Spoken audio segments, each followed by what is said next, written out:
This is how bad this thing looks. Xin nó chỉ cũng như ta nói lên nữa, phải hàng đi nữa, tao nói nó thua ta, chỉ cho ít tuổi thôi đi à, thế nào chúng nó ta đi chỉ qua là lúc cũng mà lò nữa, thế nào chỉ sau giờ tụt tiêu đi chắc cái cho tôi chân đồng lo luôn đi nào. Thế nào cũng ta nó cũng là tên đá liền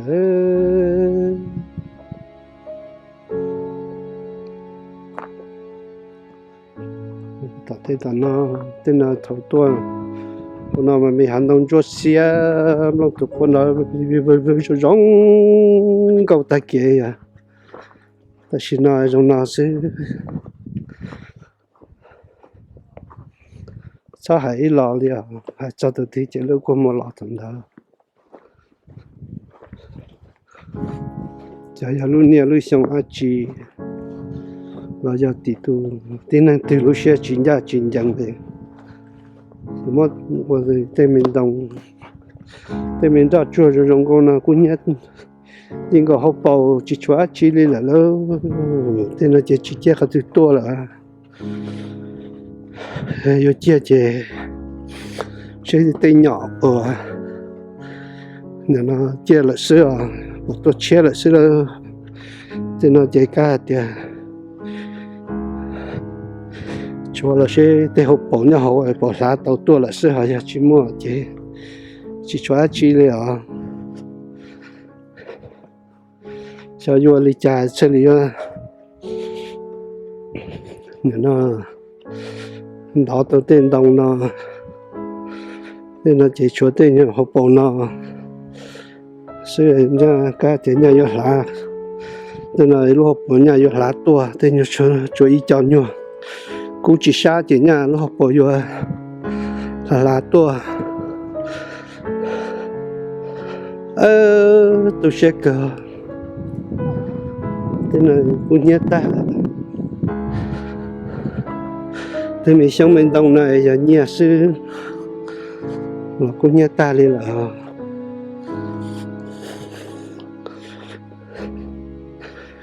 lời sao tên này giờ tôi sang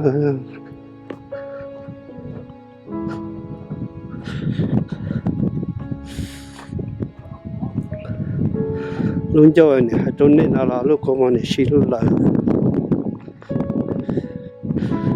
thế mình xong mình đồng rong cầu này cũng như ta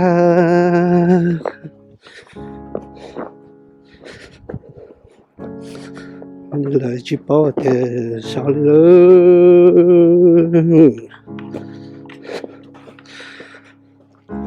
vô lý trả các tôi cho tao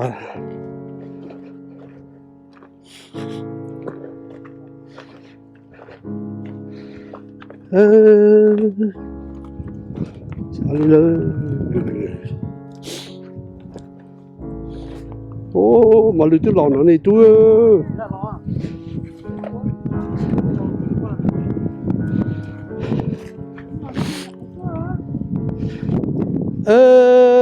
cái này chỉ là lúc không mua lò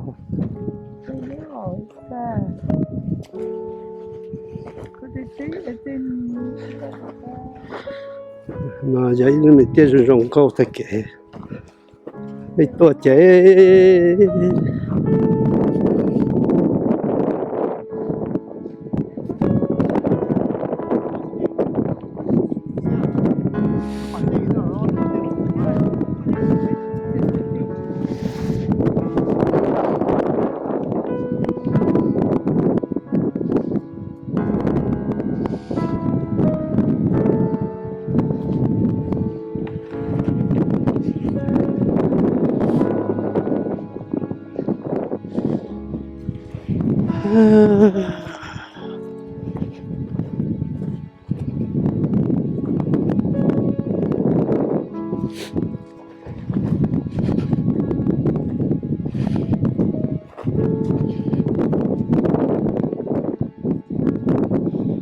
lúc khuya trong cái tôi 呀，这些嘛，都欢迎呢，都可以，没多是可以多山，都欢迎呢。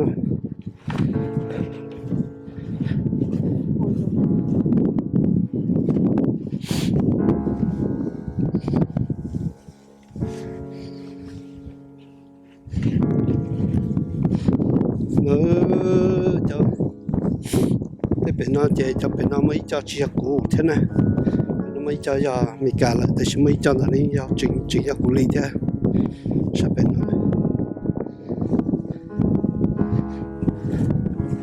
反正打。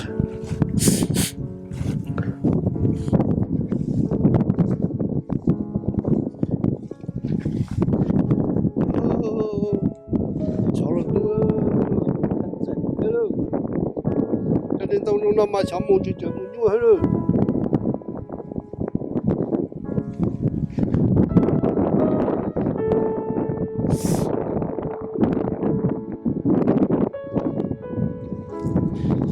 Chả nữa nó sẽ thật chặt là nó bể đó nè. Nhưng cha còn nó bố bể rồi. Chỉ mà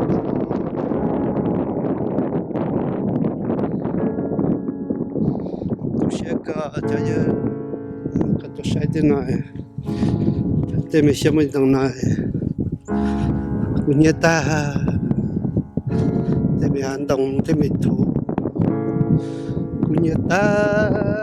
Cũng sĩ cơ liệu. Sao dù lý trả thế lý tốt tao thế.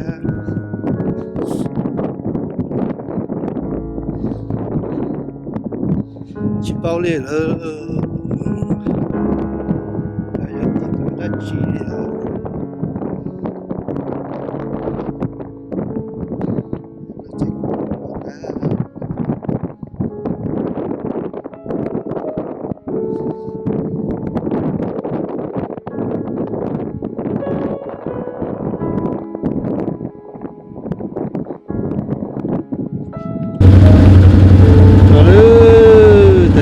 thì người là lúc mình thi cầu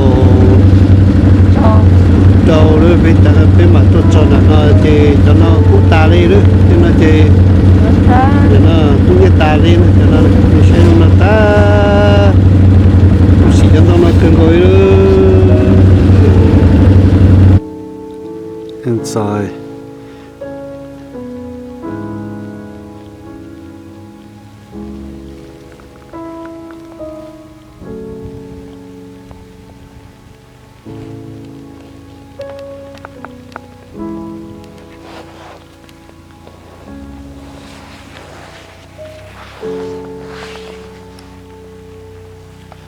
Still smoke burn right there.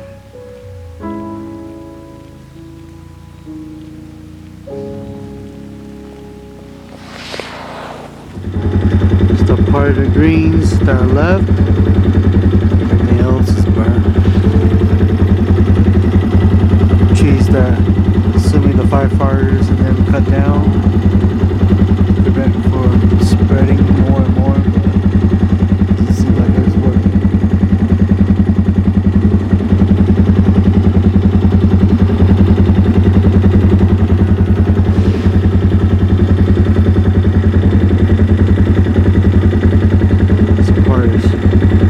Green when springtime comes. Beautiful place, really cool area.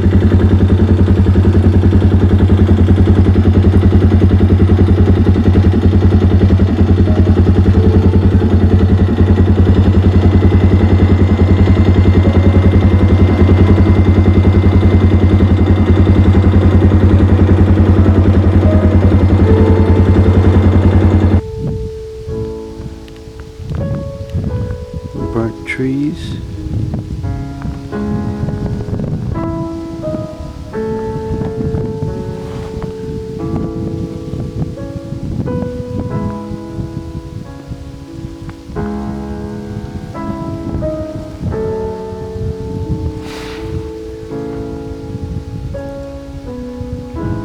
Still got some greens left.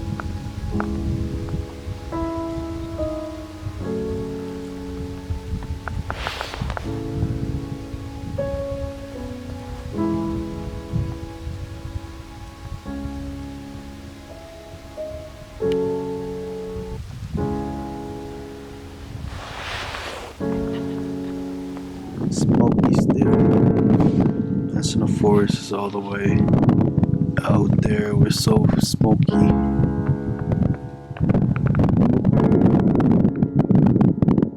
Property heads all the way out there. And to your left, it's really smoky. I don't know how visible it is right now on this camera.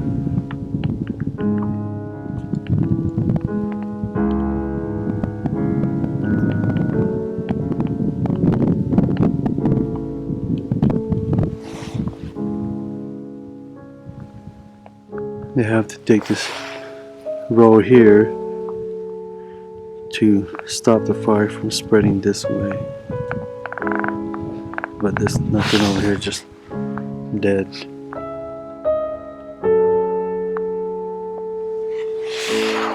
So they created this, plowed this road to stop this fire from this side to contain nets because the neighbor's cabin's sitting over there. Every cabin over here that borders the property. So this road here was to plow to contain the fire to spread to over here. So that's the far side of the that got burned down. National Forest. That's a forest. Nó ta đây đấy, tôi ta thì nó chỉ chúa đi à, có đứa trong cô là nó chỉ trong nó ta đây đấy.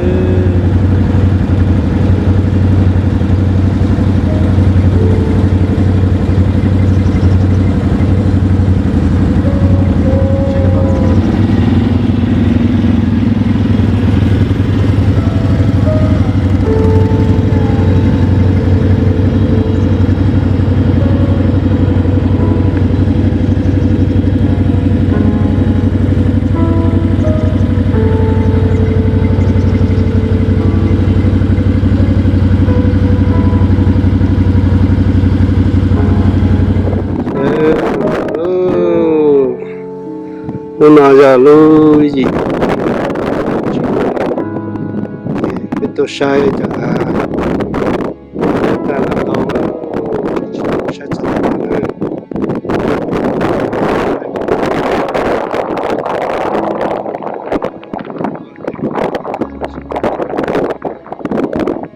đâu nó chỉ như cũng như ta đi là thế là nó chỉ bằng lòng cũng như ta đi là có sĩ tên đâu nào cái thì chân đâu rong câu sơn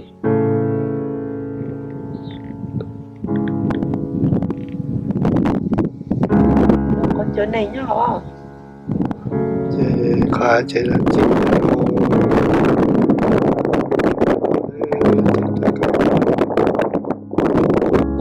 nó là tôi tự chân đâu sẽ xuyên được nóจะข้าเราตัวตัดนอนแล้วเนี่ยจะเราจีขนาดนอจะตัวไหนจันต้องดันนอเลยจะหลอกนอเราจะหกเขานอแล้วก็จะนอปัจจุบันปัจจุบันว่าเขานอจะหลอกตัวพัดนอพัดปัจจุบันนอจะก้าปัจจุบันตัวต่อเลยเนี่ยจะมันนอตัวผู้ชายตรงปัจจุบันนอตัวชาปูตาอูเลยเนี่ยจริงๆตัวชาตรงอ่ะปูชาตาอูเหรอเจไอ้จุดยังมันเจตัวสุดลูกตรงสุดนอนเนี่ยเจลูกตรงสุดนอนอย่าลูกปัดตาถ้าจะไอ้เจมาตะกัดไทยเขาสุดตัวนี้สุดใช้ตัว